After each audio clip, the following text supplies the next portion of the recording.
मैंने ये भी माना है कि इससे बालक अपने देश की धार्मिक और सामाजिक विरासत से वंचित रहता है और उस हद तक वो देश की तथा संसार की सेवा के लिए कम योग्य बनता है। अपने इस विश्वास के साथ मैं हमेशा जानबूझकर बच्चों के साथ गुजराती में ही बातचीत करता था। पोलक को ये अच्छा नहीं लगता था। उनकी दलील ये थी कि मैं बच्चों के भविष्य को बिगाड़ रहा हूँ।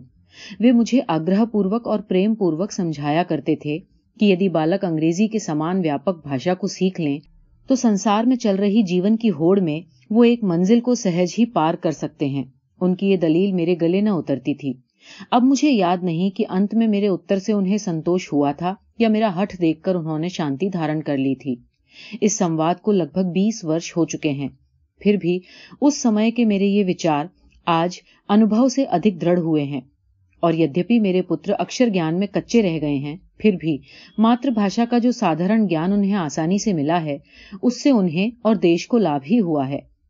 और इस समय वो देश में परदेसी जैसे नहीं बन गए हैं, वे द्विभाषी तो सहज ही हो गए, क्योंकि विशाल अंग्रेज मित्र मंडली के संपर्क में आने से और जहां विशेष रूप से अंग्रेजी बोली जाती है, ऐसे देश में रहने से वे अंग्रेजी भाषा बोलने और उसे साधारणतः लिखने लग गए। जुलू विद्रोह। घर बसाकर बैठने के बाद कहीं स्थिर होकर रहना मेरे नसीब में बदा ही न था। जोहानिसबर्ग में मैं कुछ स्थिर सा होने लगा था। इसी बीच एक अनसोची घटना घटी। अखबारों में ये पढ़ने को मिला कि नेटाल में जुलू विद्रोह हुआ है। जुलू लोगों से मेरी तो कोई दुश्मनी न थी। उन्होंने एक भी हिंदुस्तानी का नुकसान नहीं किया था। विद्रोह शब्द के औचित्य के विषय में भी मुझे शंका थी, किंतु उन दिनों में अंग्रेजी सल्तनत को संसार का कल्याण करने वाली सल्तनत मानता था। मेरी वफादारी हार्दिक थी। मैं उस सल्तनत का क्षय नहीं चाहता था। अतएव बल प्रयोग संबंधी नीति अनीति का विचार मुझे इस कार्य को करने से रोक नहीं सकता था। नेटाल पर संकट आने पर उसके पास रक्षा के लिए स्वयं सेवकों की सेना थी और संकट के समय काम के लायक सैनिक भर्ती भी हो जाते थे। मैंने पढ़ा कि स्वयं सेवकों की सेना इस विद्रोह को दबाने के लिए रवाना हो चुकी है। मैं अपने आप को नेटाल वासी मानता था और नेटाल के साथ मेरा निकट संबंध तो था ही। अतएव मैंने गवर्नर को पत्र लिखा कि यदि आवश्यकता हो तो घायलों की सेवा करने वाले हिंदुस्तानियों की एक टुकड़ी लेकर मैं सेवा के लिए जाने को तैयार हूं। तुरंत ही गवर्नर का स्वीकृति सूचक उत्तर मिला। मैंने अनुकूल उत्तर की अथवा इतनी जल्दी उत्तर पाने की आशा नहीं रखी थी। फिर भी उक्त पत्र लिखने के पहले मैंने अपना प्रबंध तो कर ही लिया था। तय ये किया गया था कि यदि मेरी प्रार्थना स्वीकृत हो जाए तो जोहानिसबर्ग का घर उठा देंगे। मिस्टर पोलाक अलग घर लेकर रहेंगे और कस्तूरबाई फीनिक्स जाकर रहेगी। इस योजना को कस्तूरबाई की पूर्ण सम्मति प्राप्त हुई। मुझे स्मरण नहीं है कि मेरे ऐसे कार्यों में उनकी तरफ से किसी भी दिन कोई बाधा डाली गई हो। गवर्नर का उत्तर मिलते ही मैंने मकान मालिक को मकान खाली करने के संबंध में विधिवत 1 महीने का नोटिस दे दिया। कुछ सामान फीनिक्स गया और कुछ मिस्टर पोलाक के पास रहा। डरबन पहुंचने पर मैंने आदमियों की मांग की। बड़ी टुकड़ी की आवश्यकता नहीं थी। हम 24 आदमी तैयार हुए। उनमें मेरे सिवा 4 गुजराती, बाकी मद्रास प्रांत के गिरमिट मुक्त हिंदुस्तानी और एक पठान था। स्वाभिमान की रक्षा के लिए और अधिक सुविधा के साथ काम कर सकने के लिए तथा वैसी प्रथा होने के कारण चिकित्सा विभाग के मुख्य पदाधिकारी ने मुझे सार्जेंट मेजर का मुद्दती पद दिया और मेरी पसंद के अन्य 3 साथियों को सार्जेंट का और एक को कारपोरल का पद दिया। वर्दी भी सरकार की ओर से ही मिली।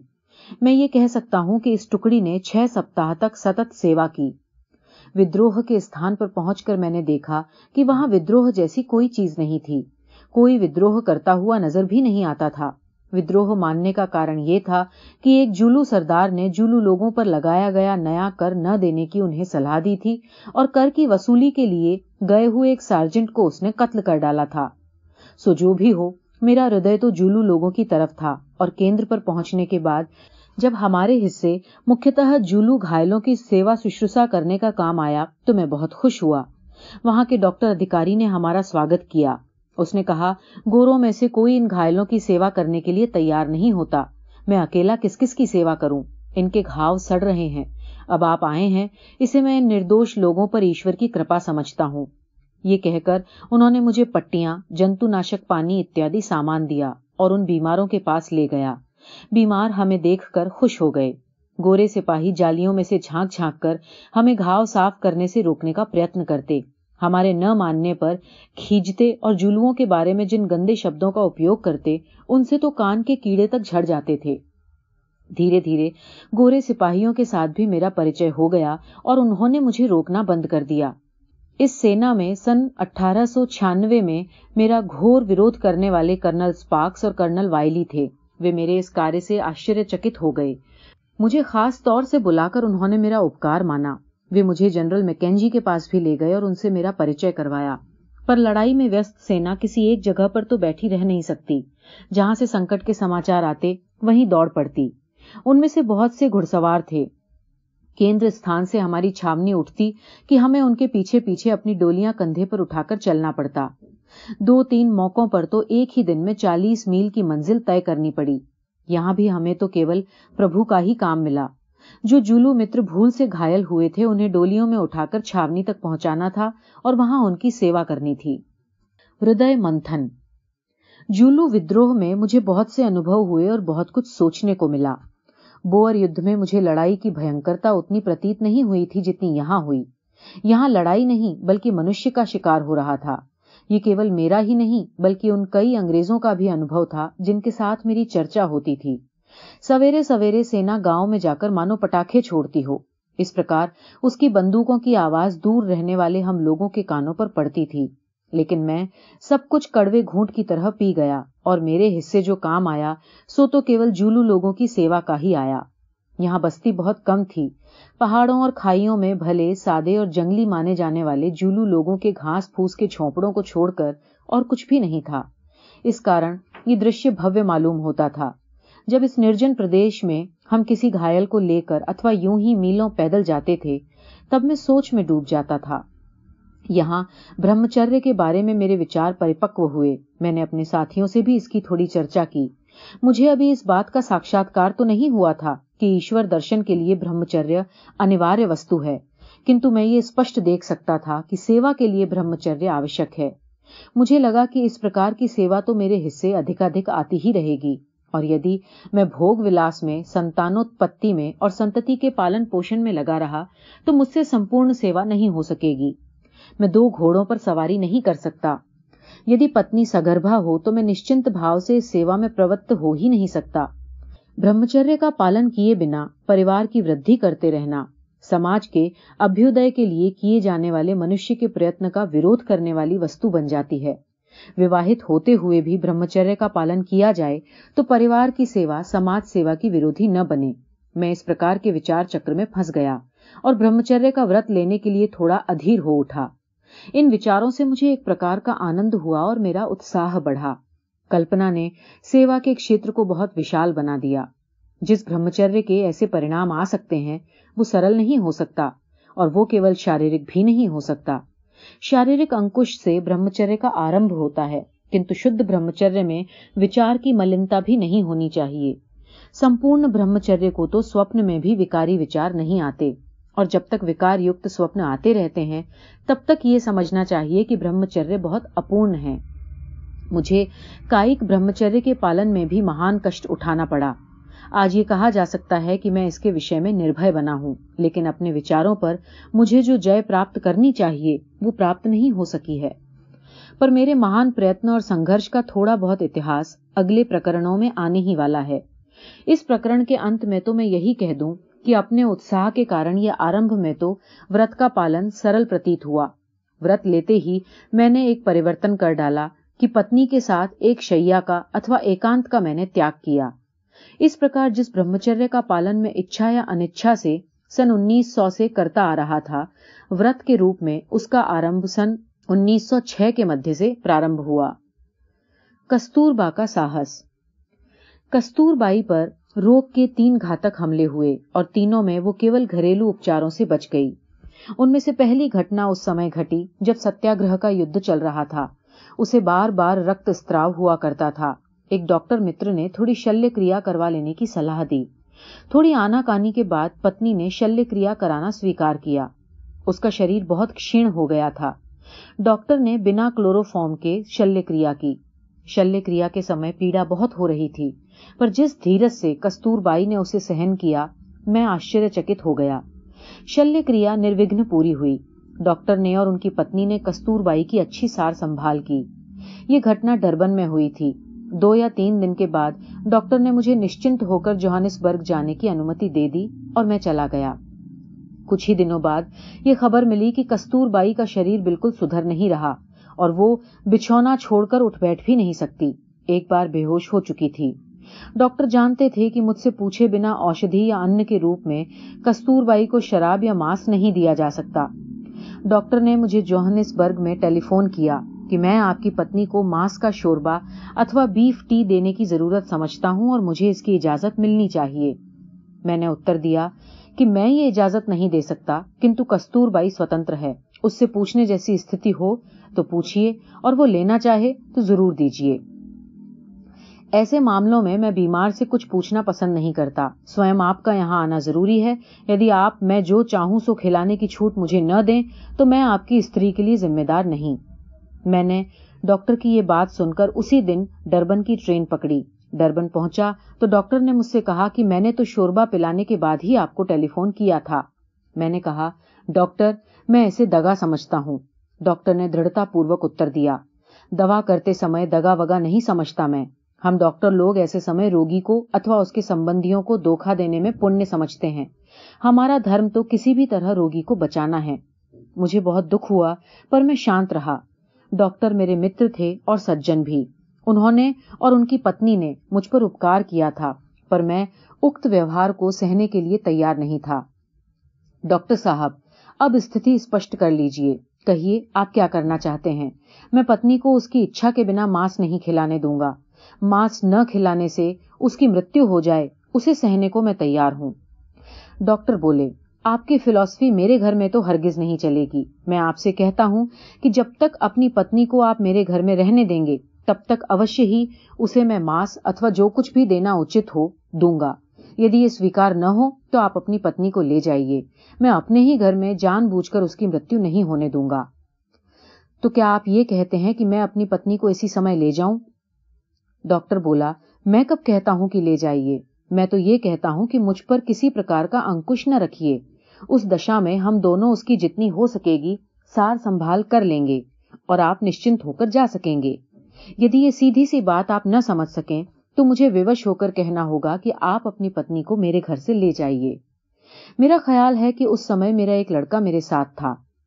मैंने उससे पूछा तो उसने कहा कि आपकी बात मुझे मंजूर है, बाकी मांस तो दिया ही नहीं जा सकता। फिर मैं कस्तूरबाई के पास गया। वो बहुत अशक्त थी और उससे कुछ भी पूछना मेरे लिए दुखदाई था, किंतु धर्म समझकर मैंने उसे थोड़े में ऊपर की बात कह सुनाई। उसने दृढ़तापूर्वक उत्तर दिया, मैं मांस का शोरबा नहीं लूंगी। मनुष्य की देह बार बार नहीं मिलती। चाहे आपकी गोद में मर जाऊं, पर इस देह को भ्रष्ट नहीं होने दूंगी। मैं बहुत प्रसन्न हुआ, पर उसे ले जाने के विचार से घबरा गया। परंतु मैंने निश्चय कर लिया था। डॉक्टर को पत्नी का निश्चय सुना दिया तो डॉक्टर गुस्सा हुए और बोले, आप तो बड़े निर्दय पति मालूम होते हैं। ऐसी बीमारी में उस बेचारी से इस तरह की बातें करने में आपको शर्म नहीं आई? मैं आपसे कहता हूं कि आपकी स्त्री यहां से ले जाने लायक नहीं है। उसका शरीर इस योग्य नहीं कि वो थोड़ा भी धक्का सहन करे। रास्ते में ही उसकी जान निकल जाए तो मुझे आश्चर्य नहीं होगा। फिर भी आप अपने हठ के कारण बिल्कुल न माने तो आप उसे ले जाने के लिए स्वतंत्र हैं। यदि मैं उसे शोरबा न दे सकूं तो अपने घर में एक रात रखने का भी खतरा मैं नहीं उठा सकता। रिमझिम मेघ बरस रहा था। स्टेशन दूर था। डरबन से फीनिक्स तक का रेल का और फीनिक्स से लगभग 2.5 मील का पैदल रास्ता था। खतरा काफी था, पर मैंने माना कि भगवान मदद करेगा। एक आदमी को पहले से फीनिक्स भेज दिया। फीनिक्स में हमारे पास हैमक था। जालीदार कपड़े की झोली या पालने को हैमक कहते हैं। उसके सिरे बांस से बांध दिए जाते हैं तो बीमार उसमें आराम से झूलता रह सकता है। मैंने वेस्ट को खबर भेजी थी कि वो हैमक 1 बोतल गर्म दूध और 1 बोतल गर्म पानी और 6 आदमियों को लेकर स्टेशन पर आ जाए। दूसरी ट्रेन के छूटने का समय होने पर मैंने रिक्शा मंगवाया और उसमें इस खतरनाक हालत में पत्नी को बिठाकर मैं रवाना हो गया।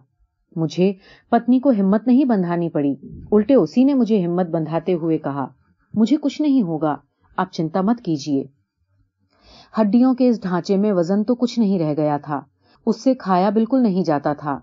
ट्रेन के डिब्बे तक पहुंचने में स्टेशन के लंबे चौड़े प्लेटफॉर्म पर दूर तक चलकर जाना पड़ता था।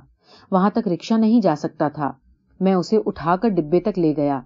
फीनिक्स पहुंचने पर तो वो झोली आ ही गई थी। उसमें बीमार को आराम से ले गए। वहां केवल पानी के उपचार से धीरे धीरे कस्तूरबाई का शरीर पुष्ट होने लगा। फीनिक्स पहुंचने के बाद 2-3 दिन के अंदर एक स्वामी पधारे। हमारे हठ की बात सुनकर उनके मन में दया उपजी और वो हम दोनों को समझाने आए। जैसा कि मुझे याद है, स्वामी जी के आगमन के समय मणिलाल और रामदास वहां मौजूद थे। स्वामी जी ने मांसाहार की निर्दोषता पर व्याख्यान देना शुरू किया। मनुस्मृति के श्लोकों का प्रमाण दिया। पत्नी के सामने इस तरह की चर्चा मुझे अच्छी नहीं लगी, पर शिष्टता के विचार से मैंने उन्हें चलने दिया। मांसाहार के समर्थन में मुझे मनुस्मृति के प्रमाण की आवश्यकता नहीं थी। मैं उसके श्लोकों को जानता था। मैं जानता था कि उन्हें प्रक्षिप्त मानने वाला भी एक पक्ष है, पर वे प्रक्षिप्त न होते तो भी अन्नाहार के विषय में मेरे विचार तो स्वतंत्र रीति से पक्के हो चुके थे। कस्तूरबाई की श्रद्धा काम कर रही थी। वो बेचारी शास्त्र के प्रमाण को क्या जाने। उसके लिए तो बाप दादों की रूढ़ी ही धर्म थी। लड़कों को अपने पिता के धर्म पर विश्वास था, इसलिए वे स्वामी जी से मजाक कर रहे थे। अंत में कस्तूरबाई ने संवाद को ये कहकर बंद किया, स्वामी जी, आप कुछ भी क्यों न कहें, पर मुझे मांस का शोरबा खाकर स्वस्थ नहीं होना। यदि आप मेरा सिर न पचाएं तो आपका मुझ पर बड़ा उपकार होगा। बाकी बातें अगर आपको लड़कों से या लड़कों के पिता से बात करनी हो तो कर लीजिए। मैंने अपना निश्चय आपको बतला दिया। घर में सत्याग्रह। मुझे जेल का पहला अनुभव सन 1908 में हुआ। उस समय मैंने देखा कि जेल में कैदियों से जो कुछ नियम पलवाए जाते हैं, संयमी अथवा ब्रह्मचारी को उनका पालन स्वेच्छापूर्वक करना चाहिए। जैसे कैदियों को सूर्यास्त से पहले 5 बजे तक खाना खा लेना होता है। उन्हें हिंदुस्तानी और हबशी कैदियों को चाय या कॉफी नहीं दी जाती। नमक खाना हो तो अलग से लेना होता है। स्वाद के लिए तो कुछ खाया ही नहीं जा सकता। मैंने जेल के डॉक्टर से हिंदुस्तानियों के लिए करी पाउडर मांगा और नमक डालने की बात कही तो वो बोले, यहाँ आप लोग स्वाद का आनंद लूटने के लिए नहीं आए हैं। आरोग्य की दृष्टि से करी पाउडर की कोई आवश्यकता नहीं होती। आरोग्य के विचार से नमक ऊपर से लें, खाना पकाते समय रसोई में डालें, दोनों एक ही बात है। वहां तो बड़ी मेहनत के बाद हम आखिर जरूरी परिवर्तन करा सके थे, पर केवल संयम की दृष्टि से देखें तो दोनों प्रतिबंध अच्छे थे। ऐसा प्रतिबंध जब जबरदस्ती लगाया जाता है तो सफल नहीं होता, पर स्वेच्छा से पालन करने पर ऐसा प्रतिबंध बहुत उपयोगी सिद्ध होता है। अतएव जेल से छूटने के बाद मैंने भोजन में तुरंत ये परिवर्तन किए। भरसक चाय पीना बंद कर दिया और शाम को जल्दी खाने की आदत डाली, जो आज स्वाभाविक हो गई है। किंतु एक ऐसी घटना घटी जिसके कारण मैंने नमक का त्याग किया, जो लगभग 10 वर्ष तक अखंड रूप से कायम रहा। अन्नाहार संबंधी कुछ पुस्तकों में मैंने पढ़ा था कि मनुष्य के लिए नमक खाना आवश्यक नहीं और न खाने वाले को आरोग्य की दृष्टि से लाभ होता है। मैंने ये भी पढ़ा और अनुभव किया कि कमजोर शरीर वाले को दाल नहीं खानी चाहिए, किंतु मैं उन्हें तुरंत न छोड़ सका। दोनों चीजें मुझे अत्यधिक प्रिय थीं। यद्यपि उक्त शल्य क्रिया के बाद कस्तूरबाई का रक्तस्राव थोड़े समय के लिए बंद हो गया था, पर अब वो फिर से शुरू हो गया और किसी प्रकार बंद न होता था। अकेले पानी के उपचार व्यर्थ सिद्ध हुए। यद्यपि पत्नी को मेरे उन उपचारों पर विशेष श्रद्धा नहीं थी, तथापि उनके लिए तिरस्कार भी नहीं था। दूसरी दवा करने का आग्रह नहीं था। मैंने उसे नमक और दाल छोड़ने के लिए मनाना शुरू किया। बहुत मनाने पर भी, अपने कथन के समर्थन में कुछ न कुछ पढ़कर सुनाने पर भी वो नहीं मानी। आखिर उसने कहा कि दाल और नमक छोड़ने को तो कोई आपसे कहे तो आप भी न छोड़ेंगे। मुझे दुख हुआ और हर्ष भी। मुझे अपना प्रेम उंडेलने का मौका मिला। उसके हर्ष में मैंने तुरंत कहा, तुम्हारा ख्याल गलत है। मुझे बीमारी हो और वैद्य इस चीज को या किसी दूसरी चीज को छोड़ने के लिए कहे तो मैं अवश्य छोड़ दूं, लेकिन जाओ, मैंने तो 1 साल के लिए दाल और नमक दोनों छोड़े। तुम छोड़ो या न छोड़ो, ये अलग बात है। पत्नी को बहुत पश्चाताप हुआ। वो कह उठी, मुझे माफ कीजिए, आपका स्वभाव जानते हुए भी मैं ये कह गई। अब मैं दाल और नमक नहीं खाऊंगी, लेकिन आप अपनी बात लौटा लें। ये तो मेरे लिए बहुत बड़ी सजा हो जाएगी। मैंने कहा, अगर तुम दाल और नमक छोड़ोगी तो अच्छा होगा। मुझे विश्वास है कि उससे तुम्हें लाभ होगा, पर मैं ली हुई प्रतिज्ञा वापस नहीं ले सकूंगा। मुझे तो इससे लाभ ही होगा। मनुष्य किसी भी निमित्त से संयम क्यों न पाले, उसमें उसे लाभ ही है। अतएव तुम मुझसे आग्रह न करो। फिर भी मेरे लिए ये एक परीक्षा ही हो जाएगी, और इन 2 पदार्थों को छोड़ने का जो निश्चय तुमने किया है, उस पर दृढ़ रहने से तुम्हें भी मदद मिलेगी। इसके बाद मुझे उसे मनाने की जरूरत तो रही नहीं। आप बहुत हठीले हैं, किसी की बात मानते ही नहीं, कहकर और अंजलि भर आंसू बहाकर वो शांत हो गई। मैं इसे सत्याग्रह का नाम देना चाहता हूँ और इसको अपने जीवन की मधुर स्मृतियों में से एक मानता हूँ।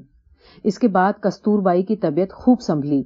इसमें नमक और दाल का त्याग कारण रूप था, और वो किस हद तक कारण रूप था अथवा उस त्याग से उत्पन्न आहार संबंधी अन्य छोटे बड़े परिवर्तन कारणभूत थे, या इसके बाद दूसरे नियमों का पालन कराने में मेरी पहरेदारी निमित्त रूप थी, अथवा उपर्युक्त प्रसंग से उत्पन्न मानसिक उल्लास निमित्त रूप था, सो मैं कह नहीं सकता।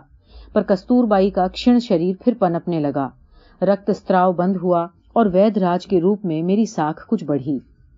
स्वयं मुझ पर तो इन दोनों के त्याग का प्रभाव अच्छा ही पड़ा। त्याग के बाद नमक अथवा दाल की इच्छा तक नहीं रही। 1 साल का समय तेजी से बीत गया। मैं इंद्रियों की शांति का अधिक अनुभव करने लगा और मन संयम को बढ़ाने की तरफ अधिक दौड़ने लगा। कहना होगा कि वर्ष की समाप्ति के बाद भी दाल और नमक का मेरा त्याग देश लौटने तक चालू रहा। केवल एक बार सन 1914 में विलायत में नमक और दाल खाई थी, पर इसकी बात और देश वापस आने पर ये दोनों चीजें फिर किस तरह लेनी शुरू की, इसकी कहानी मैं आगे कहूंगा। नमक और दाल छुड़ाने के प्रयोग मैंने दूसरे साथियों पर भी काफी किए और दक्षिण अफ्रीका में तो परिणाम अच्छे ही आए। वैधक दृष्टि से दोनों चीजों के त्याग के विषय में दो मत हो सकते हैं, पर इसमें मुझे कोई शंका नहीं कि संयम की दृष्टि से तो इन दोनों चीजों का त्याग लाभकारी ही है। भोगी और संयम के आहार भिन्न होने चाहिए, उनके मार्ग भिन्न होने चाहिए। ब्रह्मचर्य का पालन करने की इच्छा रखने वाले लोग भोगी का जीवन बिताकर ब्रह्मचर्य को कठिन और कभी कभी लगभग असंभव बना डालते हैं। संयम की ओर अब तो दिन प्रतिदिन ब्रह्मचर्य की दृष्टि से आहार में परिवर्तन होने लगा। इनमें पहला परिवर्तन दूध छोड़ने का हुआ। मुझे पहले पहल रायचंद भाई से मालूम हुआ कि दूध इंद्रिय विकार पैदा करने वाली वस्तु है। जिन दिनों हम साथ रहते थे उन्हीं दिनों दूध संबंधी उक्त चर्चा हुई थी। मिस्टर कैलनबैक ने सलाह दी कि दूध के दोषों की चर्चा तो हम प्रायः करते ही हैं, फिर हम दूध छोड़ क्यों नहीं दें, उसकी आवश्यकता तो है ही नहीं। उनकी इस राय से मुझे सानंद आश्चर्य हुआ। मैंने इस सलाह का स्वागत किया और हम दोनों ने उसी क्षण टॉल्स्टॉय फॉर्म पर दूध का त्याग किया। ये घटना सन 1892 में घटी। इतने त्याग से मुझे शांति न हुई। दूध छोड़ने के कुछ ही समय बाद केवल फलाहार का प्रयोग भी हमने करना निश्चय किया। फलाहार में भी जो सस्ते से सस्ते फल मिले उनसे ही अपना निर्वाह करने का निश्चय किया। गरीब से गरीब आदमी जैसा जीवन बिताता है वैसा ही जीवन बिताने की उमंग हम दोनों को थी। हमने फलाहार की सुविधा को खूब अनुभव भी किया। फलाहार से अधिकतर चूल्हा जलाने की आवश्यकता ही नहीं होती थी। बिना किसी मूंगफली, केले, खजूर, नींबू, जैतून का तेल, ये हमारा साधारण आहार बन गया। उपवास। जिन दिनों मैंने दूध और अनाज छोड़कर फलाहार का प्रयोग शुरू किया उन्हीं दिनों संयम के हेतु से उपवास भी शुरू किए। मिस्टर कैलनबैक इसमें भी मेरे साथ हो गए। पहले मैं उपवास केवल आरोग्य की दृष्टि से करता था। एक मित्र की प्रेरणा से मैंने ये समझा कि देह दमन के लिए उपवास की आवश्यकता है। चूंकि मैं वैष्णव कुटुंब में पैदा हुआ था और चूंकि माताजी कठिन व्रतों का पालन करने वाली थीं, इसलिए देश में एकादशी आदि व्रत मैंने किए थे, किंतु वे देखा देखी या माता पिता को प्रसन्न करने के विचार से ही किए थे। ऐसे व्रतों से कोई लाभ होता है, इसे न तो मैं उस समय समझता था न ही मानता था। किंतु उक्त मित्र को उपवास करते देखकर और अपने ब्रह्मचर्य व्रत को सहारा पहुंचाने के विचारों से मैंने उनका अनुकरण शुरू किया और एकादशी के दिन उपवास रखने का निश्चय किया। साधारणतः लोग एकादशी के दिन दूध और फल खाकर समझते हैं कि उन्होंने एकादशी की है, पर फलाहारी उपवास तो अब मैं रोज ही करने लगा था। इसलिए मैंने पानी पीने की छूट रखकर पूरा उपवास शुरू किया। उपवास के प्रयोगों के आरंभिक दिनों में श्रावण का महीना पड़ता था। उस साल रमजान और श्रावण दोनों एक साथ पड़े थे। गांधी कुटुंब में वैष्णव व्रतों के साथ शैव व्रत भी पाले जाते थे। कुटुंब के लोग वैष्णव देवालयों की भांति ही शिवालयों में भी जाते थे। श्रावण महीने का प्रदोष व्रत कुटुंब में कोई न कोई प्रतिवर्ष करता ही था, इसलिए श्रावण मास का व्रत मैंने रखना चाहा। इस महत्वपूर्ण प्रयोग का प्रारंभ टॉल्स्टॉय आश्रम में हुआ। वहां सत्याग्रही ही कैदियों के कुटुंबों की देखरेख करते हुए कैलनबैक और मैं दोनों रहते थे। उनमें बालक और नौजवान भी थे। उनके लिए स्कूल चलता था। इन नौजवानों में 4-5 मुसलमान थे। इस्लाम के नियमों का पालन करने में मैं उनकी मदद करता था और उन्हें बढ़ावा देता था। नमाज वगैरह की सहूलियत कर देता था। आश्रम में पारसी और ईसाई भी थे। इन सबको अपने अपने धर्मों के अनुसार चलने के लिए प्रोत्साहित करने का आश्रम में नियम था। अतएव मुसलमान नौजवानों को मैंने रोजे रखने के लिए उत्साहित किया। मुझे तो प्रदोष व्रत करना ही था, किंतु मैंने हिंदुओं, पारसियों और ईसाइयों को भी मुसलमान नौजवानों का साथ देने की सलाह दी। मैंने उन्हें समझाया कि संयम में सबके साथ सहयोग करना स्तुत्य है। बहुतेरे आश्रम वासियों ने मेरी बात मान ली। हिंदू और पारसी मुसलमान साथियों का पूरा अनुकरण नहीं करते थे, करना आवश्यक भी नहीं था। मुसलमान सूरज डूबने की राह देखते थे, जबकि दूसरे उनसे पहले खा लिया करते थे, जिससे वे मुसलमानों को परोस सकें और उनके लिए विशेष वस्तुएं तैयार कर सकें। इसके सिवा मुसलमान जो सहरी खाते थे, उसमें दूसरों के सम्मिलित होने की आवश्यकता नहीं थी और मुसलमान दिन में पानी भी नहीं पीते थे, जबकि दूसरे लोग छूट से पानी पीते थे। इस प्रयोग का एक परिणाम ये हुआ कि उपवास और एकाशन का महत्व सबको समझ में आने लगा। एक दूसरे के प्रति उदारता और प्रेम भाव में वृद्धि हुई। आश्रम में अन्नाहार का नियम था। ये नियम मेरी भावना के कारण स्वीकार किया गया था। ये बात मुझे आभार पूर्वक स्वीकार करनी चाहिए। रोजे के दिनों में मुसलमानों को मांस का त्याग कठिन प्रतीत हुआ होगा, पर नवयुवकों में से किसी ने मुझे उसका पता नहीं चलने दिया। वे आनंद और रस पूर्वक अन्नाहार करते थे। हिंदू बालक आश्रम में अशोभनीय न लगने वाला स्वादिष्ट भोजन भी उनके लिए तैयार करते थे। इस प्रकार सहज ही आश्रम में संयम का वातावरण बढ़ा। दूसरे उपवासों और एकाशनों में भी आश्रमवासी सम्मिलित होने लगे और मैं मानता हूं कि इसका परिणाम शुभ निकला। सबके हृदयों में संयम का कितना प्रभाव पड़ा, सबके विषयों को संयत करने में उपवास आदि ने कितना हाथ बटाया, ये मैं निश्चय पूर्वक नहीं कह सकता। पर मेरा अनुभव ये है कि उपवास आदि से मुझ पर तो आरोग्य और विषय नियमन की दृष्टि से बहुत अच्छा प्रभाव पड़ा। फिर भी मैं ये जानता हूं कि उपवास आदि से सब पर इस तरह का प्रभाव पड़ेगा ही, ऐसा कोई अनिवार्य नियम नहीं है। इंद्रिय दमन के हेतु से किए गए उपवास से ही विषयों को संयत करने का परिणाम निकल सकता है। कुछ मित्रों का यह अनुभव भी है कि उपवास की समाप्ति पर विषय इच्छा और स्वाद तीव्र हो जाते हैं। मतलब ये कि उपवास के दिनों में विषय को संयत करने और स्वाद को जीतने की सतत भावना बनी रहने पर ही उसका शुभ परिणाम निकल सकता है। ये मानना निरा भ्रम है कि बिना किसी हेतु के और बेमन किए जाने वाले शारीरिक उपवास का स्वतंत्र परिणाम विषय वासना को संयत करने में आएगा। गीता के दूसरे अध्याय का ये श्लोक यहाँ बहुत विचारणीय है। विषया विनिर्वन्ते निराहारस्य देहिनः रसवर्जम रसोपस्यम परम दृष्टवा निर्वते। उपवासी के विषय उपवास के दिनों में शांत होते हैं, पर उसका रस नहीं जाता। रस तो ईश्वर दर्शन से ही, ईश्वर प्रसाद से ही शांत होता है। तात्पर्य ये कि संयमी के मार्ग में उपवास आदि एक साधन के रूप में है, किंतु यही सब कुछ नहीं है।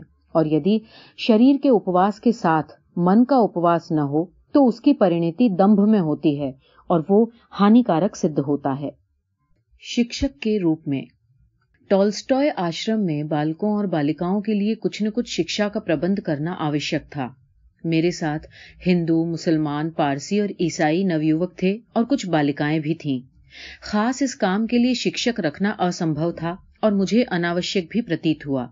असंभव इसलिए था कि योग्य हिंदुस्तानी शिक्षकों की कमी थी और मिलने पर भी बड़ी तनख्वाह के बिना डरबन से 21 मील दूर आता कौन। मेरे पास पैसों की विपुलता नहीं थी। बाहर से शिक्षक लाना मैंने अनावश्यक माना, क्योंकि शिक्षा की प्रचलित पद्धति मुझे पसंद नहीं थी। सच्ची पद्धति क्या हो सकती है, इसका अनुभव मैं ले नहीं पाया था। इतना समझता था कि आदर्श स्थिति में सच्ची शिक्षा तो माँ बाप की निगरानी में ही हो सकती है। आदर्श स्थिति में बाहरी मदद कम से कम होनी चाहिए। सोचा ये था कि टॉल्स्टॉय आश्रम एक परिवार है और मैं उसमें पिता की जगह हूं, इसलिए इन नवयुवकों के निर्माण की जिम्मेदारी मुझे यथाशक्ति उठानी चाहिए। आश्रम में नौकर तो थे नहीं। खाना, पाखाना, सफाई से लेकर रसोई बनाने तक के सारे काम आश्रम वासियों को ही करने होते थे। वहां फलों के बहुत से पेड़ थे और नई फसलें भी बोनी थी। मिस्टर कैलनबैक को खेती का शौक था। वे स्वयं सरकार के आदर्श बगीचों में जाकर थोड़े समय तक तालीम ले आए थे। ऐसे छोटे बड़े सबको जो रसोई के काम में लगे न होते थे, रोज अमुक समय के लिए बगीचे में काम करना ही पड़ता था। इसमें बड़ा हिस्सा बालकों का था। बड़े बड़े गड्ढे खोदना, पेड़ काटना, बोझ उठाकर ले जाना इत्यादि कामों में उनके शरीर की अच्छी तरह कसरत होती थी। इसमें उन्हें आनंद आता था और इसीलिए दूसरी कसरत या खेल कूद की उन्हें जरूरत नहीं थी। काम करने में कुछ विद्यार्थी अथवा कभी कभी सभी विद्यार्थी नखरे करते थे, आलस्य करते थे। अक्सर इन बातों की ओर से मैं आंख मींच लेता था। कभी कभी उनसे सख्ती से काम लेता था। मैं ये भी देखता था कि जब मैं सख्ती करता हूं तब उनका काम से जी ऊब जाता है। फिर भी मुझे याद नहीं पड़ता कि बालकों ने सख्ती का कभी विरोध किया हो। जब जब मैं सख्ती करता तब तब उन्हें समझाता और उन्हीं से कबूल कराता कि काम के समय खेलने की आदत अच्छी नहीं। वे तत्काल तो समझ जाते पर दूसरे ही क्षण भूल भी जाते। इस तरह हमारी गाड़ी चलती थी, किंतु उनके शरीर मजबूत बनते जा रहे थे। अक्षर ज्ञान। दिन भर शारीरिक काम करते करते मैं थक जाता था और जिस समय थोड़ा आराम करने की जरूरत होती उसी समय पढ़ाई के वर्ग लेने होते थे। अतएव मैं ताजा रहने के बदले जबरदस्ती से जागृत रह पाता। सुबह का समय खेती में और घर के कामों में बीत जाता। इसलिए दोपहर को भोजन के बाद तुरंत ही शाला का काम शुरू करना होता था। इसके सिवा दूसरा कोई भी समय अनुकूल नहीं था।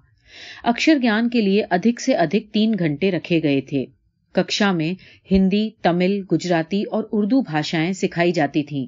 प्रत्येक बालक को उसकी मातृभाषा के द्वारा ही शिक्षा देने का आग्रह था। अंग्रेजी भी सभी को सिखाई जाती थी।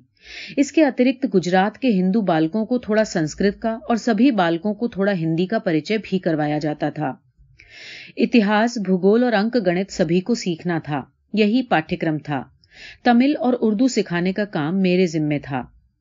तमिल का ज्ञान मैंने स्टीमरों में और जेल में प्राप्त किया था। इसमें भी पोप कृत उत्तम यानी तमिल स्वयं शिक्षक से आगे मैं नहीं बढ़ सका था। उर्दू लिपि का ज्ञान उतना ही था जितना स्टीमर में हो पाया था और फारसी अरबी के खास शब्दों का ज्ञान भी उतना ही था जितना मुसलमान मित्रों से परिचय के बाद प्राप्त कर सका। संस्कृत जितनी हाई स्कूल में सीखी थी उतनी ही जानता था और गुजराती का ज्ञान भी उतना ही था जितना कि शाला में मिला था। तमिल विद्यार्थियों का जन्म दक्षिण अफ्रीका में ही हुआ था, इसलिए वे तमिल बहुत कम जानते थे। लिपि तो उन्हें बिल्कुल नहीं आती थी। इसलिए मैं उन्हें लिपि तथा व्याकरण के मूल तत्व सिखाता था। ये सरल काम था। विद्यार्थी जानते थे कि तमिल बातचीत में तो वे मुझे आसानी से हरा सकते थे और जब केवल तमिल जानने वाले ही मुझसे मिलने आते तब वे मेरे दुभाषिए का काम करते थे। मेरी गाड़ी चली क्योंकि मैंने विद्यार्थियों के सामने अपने अज्ञान को छिपाने का कभी प्रयत्न नहीं किया। अनेकानेक पुस्तकों में से जितना कुछ मैं पचा पाया था उसे मैंने अपनी भाषा में उनके सामने रखा था। मैं मानता हूं कि वो उन्हें आज भी याद होगा। पढ़ाया हुआ याद रखने में उन्हें कष्ट होता था, जबकि मेरी कही हुई बात को वे उसी समय फिर से मुझे सुना देते थे। पढ़ने में उनका जी ऊबता था। जब मैं थकावट के कारण या अन्य किसी कारण से मंद और नीरस न होता तब वे मेरी बात रसपूर्वक और ध्यानपूर्वक सुना करते। उनके पूछे हुए प्रश्नों का उत्तर देने में मुझे उनकी ग्रहण शक्ति का अंदाजा हो जाता था। विद्यार्थियों के शरीर और मन को शिक्षित करने की अपेक्षा आत्मा को शिक्षित करने में बहुत अधिक परिश्रम करना पड़ा। आत्मा के विकास के लिए मैंने धर्म ग्रंथों पर कम आधार रखा था। आत्मिक शिक्षा किस प्रकार दी जाए? मैं बालकों से भजन गवाता, उन्हें नीति की पुस्तकें पढ़कर सुनाता, किंतु इससे मुझे संतोष न होता था। जैसे जैसे मैं उनके संपर्क में आता गया मैंने ये अनुभव किया कि ये ज्ञान पुस्तकों द्वारा तो दिया ही नहीं जा सकता। शरीर की शिक्षा जिस प्रकार शारीरिक कसरत द्वारा ही दी जा सकती है और बुद्धि की बौद्धिक कसरत द्वारा, उसी प्रकार आत्मा की शिक्षा आत्मिक कसरत द्वारा ही दी जा सकती है। आत्मा की कसरत शिक्षक के आचरण द्वारा ही प्राप्त की जा सकती है। अतएव युवक हाजिर हो न हो, शिक्षक को सावधान होना चाहिए। बालकों को मार पीट कर पढ़ाने का मैं हमेशा विरोधी रहा हूं। मुझे एक घटना याद है कि जब मैंने अपने लड़कों में से एक को पीटा था। रूल से पीटने में मैंने उचित कार्य किया या नहीं, इसका निर्णय मैं आज तक नहीं कर सका हूं। इस दंड के औचित्य के विषय में मुझे शंका है, क्योंकि इसमें क्रोध भरा था और दंड देने की भावना थी। यदि उसमें केवल मेरे दुख का ही प्रदर्शन होता तो मैं उस दंड को उचित समझता, पर उसमें विद्यमान भावना मिश्र थी। इस घटना के बाद तो मैं विद्यार्थियों को सुधारने की अच्छी रीति सीखा। यदि इस कला का उपयोग मैंने उक्त अवसर पर किया होता तो उसका कैसा परिणाम होता ये मैं कह नहीं सकता। वो युवक तो इस घटना को तुरंत भूल गया। मैं ये नहीं कह सकता कि उसमें बहुत सुधार हुआ या नहीं, पर उस घटना ने मुझे इस बात को अधिक सोचने के लिए विवश किया कि विद्यार्थी के प्रति शिक्षक का धर्म क्या है। उसके बाद युवकों द्वारा ऐसे ही दोष हुए, लेकिन मैंने फिर कभी दंड नीति का उपयोग नहीं किया। इस प्रकार आत्मिक ज्ञान देने के प्रयत्न में मैं स्वयं आत्मा के गुण को अधिक समझने लगा। भले बुरे का मिश्रण। टॉल्स्टॉय आश्रम में मिस्टर कैलनबैक ने मेरे सामने एक प्रश्न खड़ा किया। उनके उठाने से पहले मैंने उस प्रश्न पर विचार किया ही नहीं था। आश्रम में कुछ लड़के बहुत उद्यमी और दुष्ट स्वभाव के थे, कुछ आवारा थे। उन्हीं के साथ मेरे 3 लड़के थे। उस तरह पले हुए दूसरे भी बालक थे, लेकिन मिस्टर कैलनबैक का ध्यान तो इस ओर ही था कि वे आवारा युवक और मेरे लड़के एक साथ कैसे रह सकते हैं। एक दिन वो बोल उठे, आपका ये तरीका मुझे जरा भी नहीं जचता। इन लड़कों के साथ आप अपने लड़कों को रखें तो उसका एक ही परिणाम आ सकता है, उन्हें इन आवारा लड़कों की छूत लगेगी। इससे वे बिगड़ेंगे नहीं तो और क्या होगा। मुझे इस समय तो याद नहीं कि मैं क्षण भर सोच में पड़ा था या नहीं, पर अपना जवाब मुझे याद है। मैंने कहा था, अपने लड़कों और इन आवारा लड़कों के बीच में भेद कैसे कर सकता हूं। इस समय तो मैं दोनों के लिए समान रूप से जिम्मेदार हूं। ये नौजवान मेरे बुलाने से यहां आए हैं। यदि मैं इन्हें पैसे दे दूं आज, तो ये आज ही जोहानिसबर्ग जाकर वहां पहले की तरह रहने लग जाएं। और यदि ये और इनके माता पिता ये मानते हों कि यहां आकर इन्होंने मुझ पर मेहरबानी की है, तो इसमें कोई आश्चर्य नहीं। यहां आने से इन्हें कष्ट उठाना पड़ रहा है, ये तो आप और मैं दोनों देख रहे हैं। पर मेरा धर्म स्पष्ट है, मुझे इन्हें यहीं रखना चाहिए। अतएव मेरे लड़के भी इन्हीं के साथ रहेंगे। इसके सिवा क्या मैं आज से अपने लड़कों को ये भेदभाव सिखाऊं कि वे दूसरे लड़कों की अपेक्षा कुछ ऊंचे हैं। उनके दिमाग में इस प्रकार के विचार को ठूसना ही उन्हें गलत रास्ते पर ले जाने जैसा है। आज की स्थिति में रहने से वे गढ़े जाएंगे, अपने आप सारा सार की परीक्षा करेंगे। हम ये क्यों न माने कि यदि मेरे लड़कों में सचमुच कोई गुण है, तो उल्टे उन्हीं की छूत उनके साथियों को लगेगी। सो कुछ भी हो, पर मुझे तो उन्हें यहीं रखना होगा, और यदि ऐसा करने में कोई खतरा भी हो तो उसे उठाना होगा। मिस्टर कैलनबैक ने सिर हिलाया। ये नहीं कहा जा सकता कि इस प्रयोग का परिणाम बुरा निकला। मैं नहीं मानता कि उससे मेरे लड़कों का कोई नुकसान हुआ। उल्टे मैं ये देख सकता हूं कि उन्हें लाभ हुआ। उनमें बड़प्पन का कोई अंश रहा हो तो वो पूरी तरह निकल गया। वे सबके साथ घुलना मिलना सीखे, उनकी कसौटी हुई। कुछ जेलवासियों के रिहा होने पर टॉल्स्टॉय आश्रम में थोड़े ही लोग रह गए। इनमें मुख्यतः फीनिक्स वासी थे, इसलिए मैं आश्रम को फीनिक्स ले गया।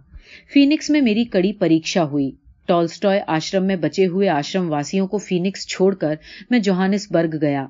मैं वहां कुछ ही दिन रहा था कि मेरे पास 2 व्यक्तियों के भयंकर पतन के समाचार पहुंचे।